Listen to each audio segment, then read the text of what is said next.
บายดี FC หมดทุกคนมื้อนี้ย่าสนักเคมีพาหมู่ครู FC หมดทุกคนมาเลาะเที่ยวชม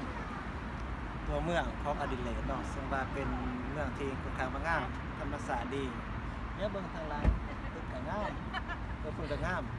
เนาะทางหลังพี่ก็เต็มด้วยตึกงามๆเนาะอยากให้ทุกคนได้มาเที่ยวอดิเลดดูว่าโอ้เป็นเมืองที่งามแล้วก็น่าประทับใจหลายคนตัวนี้ก็ใจดีเด้เนาะซึ่งว่าแอดมินได้มาสัมผัสเห็นวัฒนธรรมการเป็นอยู่ของคนเวสเทิร์นเนาะเวสเทิร์นคัลเจอร์ซึ่งว่าเขาจะได้คอมไบเนชันระหว่างเซาท์อีสต์เอเชียแน่นะครับคนอยู่พื้นฐานแน่ซึ่งว่าการผสมผสานวัฒนธรรมนี้เฮ็ดให้เป็นวัฒนกรรมใหม่เป็นให้มีสีสันขึ้นในการดำรงชีวิตอยู่นี่เนาะ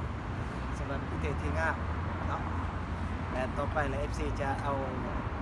ให้เบิ่งฮู้อีก